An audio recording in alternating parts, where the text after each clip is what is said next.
Thank you Jayani. ඔගොල්ලෝ හැමෝටම සුබ කාන්තා දිනයක් ප්‍රාර්ථනා කරනවා. ඇය මට මේ සඳහා ආරාධනා කරනකොට බොහොම පුංචි වෙලාවක් තිබ්බේ මොකක්ද තියෙන්නේ අහුවාම මිස් මට කියන්න දෙනවද ඉස්සෙල්ලා කියලා ඇහුවා. ඉතින් මම හැමදාම ආදරය කරන ඇයට දියණියක් කියලා තමයි කියන්නේ. ඉතින් ඇයට මම ගොඩාක් ස්තුතිවන්ත වෙනවා මේ වෙලාවේදී ආරාධනා කිරීම සම්බන්ධව නැවතත්. අපි කාන්තාවන් හැටියට ව්‍යවසායිකාවක් වෙනකොට ඒ භූමිකාව තව ටිකක් සංවර්ධනය වෙලා තියෙනවා. ව්‍යවසායිකාවක් කියන්නේ නිකන් කාන්තාවක් නෙමෙයි. ඇය අපේ රටේ ආර්ථිකයට යම්කිසි දායකත්වයක් දක්වනවා. ඇය අපේ කාන්තාවන්ගේ ආකල්පවලට සංවර්ධනයක් එකතු කරනවා. නිකම්ම ව්‍යාපාරික කාන්තාවක් නෙමෙයි. පවුලක් සමාජය කරා ගෙන යන අභිප්‍රේරණය සහිත කාන්තාවක් වෙනවා.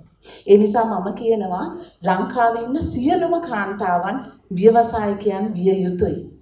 ඒ නිසා මෙතන බොහෝම දැවැන්ත ව්‍යවසායකයෝ ඉඳගෙන ඉන්නවා මහත්වරු සහ නෝනලා මේ හැම කෙනෙකුටම මම ආරාධනා කරනවා ඔවුන්ට අපි උදව් කරමු කියලා. මමත් ඒ හා සමානව කර්තව්‍යක යෙදෙන කෙනෙක් තමයි. මගේ ෆැමිලි බිස්නස් එකක් තියෙනවා වසර 30ක් පුරාවට. නමුත් ඊට වඩා මම ඔවුන්ව අභිප්‍රේරණය කිරීම වෙනුවෙන් කැප වෙනවා. ඇය තමන්ගේ නිවසේ සියලු කටයුතු කරන ගමන් රටට දායකත්වයක් වෙනවා කියලා කියන්නේ සුළුපටු කාරණාවක් නෙමෙයි.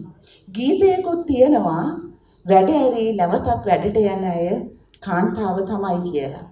තමන්ගේ රාජකාරිය ඉවර වුණාට පස්සේ මම දැන් ඕෆ් වුණා කියලා කියන්න විදිහක් නැහැ. අපේ මහත්වරු මෙතන ඉඳගෙන ඉන්නවා. ඕවන් වැඩ ඇරිලා මම දැන් වැඩ ඉවරයි මම ඕෆ් වෙලා ඉන්නේ. මොකද ප්‍රශ්නේ? එනකොට මෙන්න මේ බඩු ටික අරගෙන හරි මං අරන් එන්න. මම ඕෆ්. මට අද නිවාඩු. අද මට පුළුවන් වැඩ ටිකක් කරලා දෙන්න.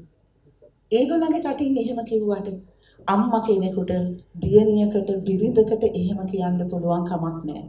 කතා කරලා අහනකොට ඔයා විවේකයෙන් දින්නේ. විවේකයෙන් තමයි. හරි මොකද්ද වෙන්න ඕනේ කියන්නකෝ. ඒ හැම දෙයක්ම කරනවා. අපේ කාන්තාවන්ට මතක ඇති ඉස්සෙල්ලම වාහනේ පදවනකොට කොච්චර අමාරු වුණාද කියලා.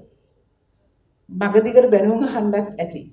හැබැයි අද ඇය ඩ්‍රයිව් කරන්නේ ලිප්ස්ටික් ටික ගාන ගමන්, කෑම එක කටේ ඔබා ගන්න ගමන්, ළඟ යහපැත්තේ යන ළමයාටත් තව ටිකක් මොන හරි කවන ගමන්, පාර දිගේ තමන්ගේ ව්‍යාපාරයට සම්බන්ධ දේවල් දැක්කහම ඒකත් ඔළුවේ මතක් කරන ගමන්, ෆෝන් එකත් අපේ මාධ්‍ය ප්‍රකාශකතුමා ඉන්නවා ෆෝන් එකටත් හොරෙන් ආන්සර් කරන ගමන් මේ හැමදේම කරගෙන ඒ ලස්සනට ඇගේ වැඩ ටික කරනවා.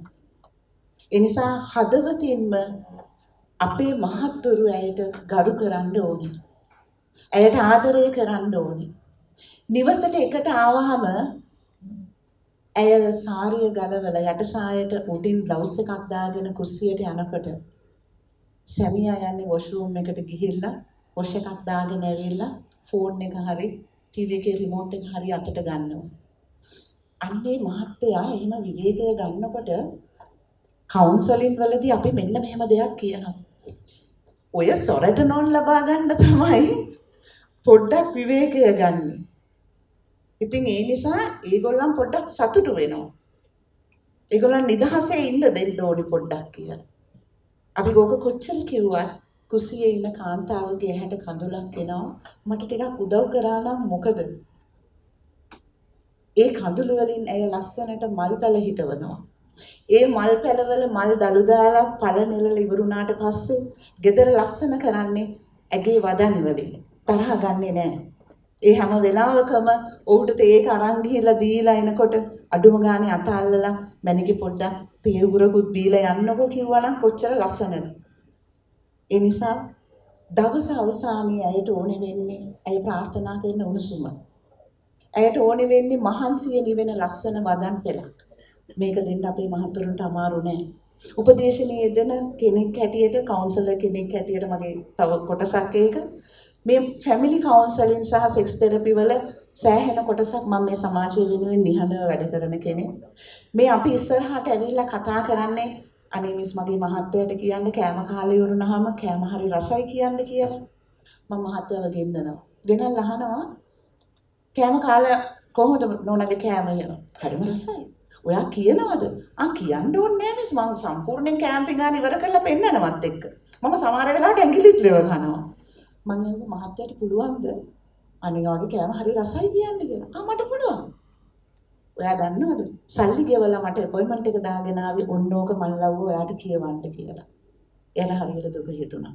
ඒ නිසා මේ පුංචි දේවල් අපි හිතනවා මහා බලෑරුම් විදිහට.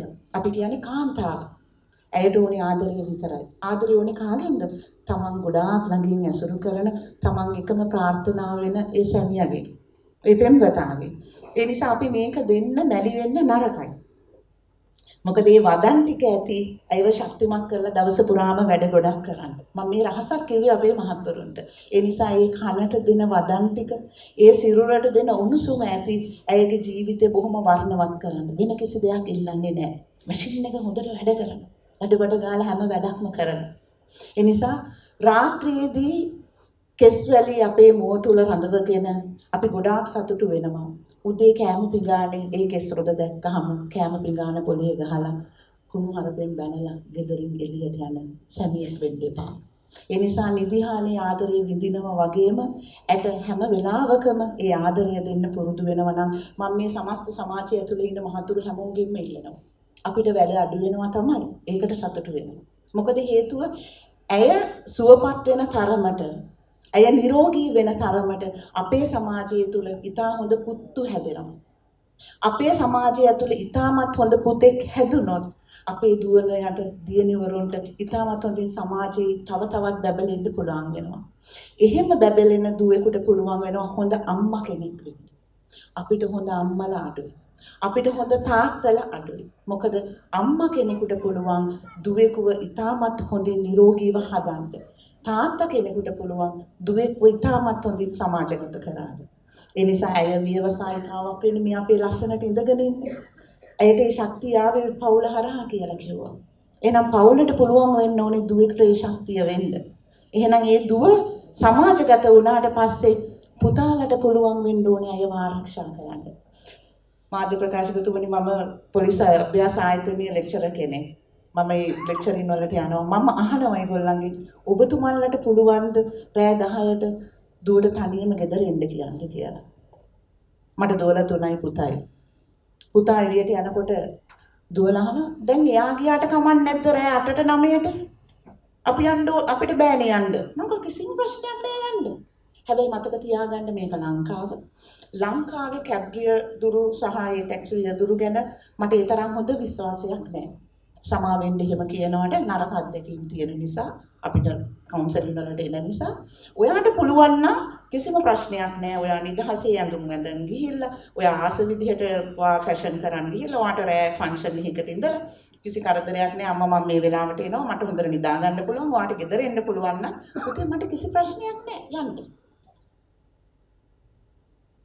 අපිට එහෙම ඉන්න පුළුවන්ද කියලා හිතන්න. අපිට අපේ දුවෙක් අපේ පුතේ මේ සමාජයේ අතහැරලා නිදහසේ ඉන්න පුළුවන් තැනට හදන්න අපිටමයි පුළුවන්. මම මගේ පුතාව ඒ විදිහට හැදුවොත් මම මගේ දුවව ඒ විදිහට හැදුවොත් අපි ප්‍රාර්ථනා කරන මේ ලස්සන සමාජය එනවා. ඒ නිසා මෙතන ඉන්න අපි හැමෝටම වැඩක් තියෙනවා. අපි ව්‍යවසායිකයෝ. අපි වැඩ කරන්න ඕනේ. අපිට ගෙදර ඉඳගෙන දරුවෝ හදාගෙන කෑම බීම ටික හදාගෙන ඉන්න බෑ අද. එහෙනම් අපි වැඩ කරන්න යනකොට අපි වෙනුවෙන් කවුද වැඩ කරන්නේ? ඒ අපි වගේම අම්මලා ටිකක් වෙන්න ඕනේ. පාසලේ දරුවා එළියට එනකොට මගේ දරුවව පරිස්සම් කරලා අයින දිගේ යනකොට ඒ අම්මා මොනා හෝ වැඩක් කරනවා නම් අනේ ඒ දරුවට කෑම ටික කවලා එයාවත් ඒ පන්තියට හරියට දාන්න පුළුවන් හදවතක් තියෙන අම්මා කෙනෙක් තාත්තා කෙනෙක් වුණොත් අපේ කාර්යය බෙදලා ගිහිල්ලා ඒක සමාජගත වෙලා අපිට හොඳ පහසු ක්‍රමයක් හැදෙන්නේ නැද්ද? අපිට හැදෙනවා මේ පහසු ක්‍රමය. මගේ පුතාට ඕන තරම් ක්ලාසස් වලට යන්න ෆීස් ගෙවන්න පුළුවන්. හැබැයි මගේ පුතාගේ යාළුවගේ අම්මට ඒක කරන්න බෑ. එහෙනම් මේ ක්ලාස් එකට යන්න ඕනේ නැහැ. ඒ නෝට්ස් ටික යාට ෆොටෝකොපි කරලා දෙන්න පුළුවන් විදිහට පුතාගේ මනස හැදුවොත්, දුවගේ මනස හැදුවොත්. පුතේ අහවලාගේ ලකුණු ටික මොකක්ද? ඔයාගේ ලකුණු ටික මොකක්ද කියලා සංසන්දනය කරන්නේ නැතුව පන්තියේ ලකුණු අඩු ළමයාට පුතේ කියලා දෙන්න ඔයාට පුළුවන්ද කියලා අපි පුරුදු කරොත් කොච්චර ලස්සන වෙනවද? ඒ නිසා අපි මේ හැම කෙනෙක්ම සම්මාන ගන්නවා. අපි දක්ෂයි. අපි වැඩ කරනවා. ඒ වැඩ කරන ගමන් ඔබට ආදරය කරන ගමන් ඔබේ දරුවන්ට ආදරය කරන ගමන් ඔවුන් සමාජගත කළ යුත්තේ කොයි විදිහටද කියන එකත් හිතන්න කියලා මම ආරාධනා කරනවා.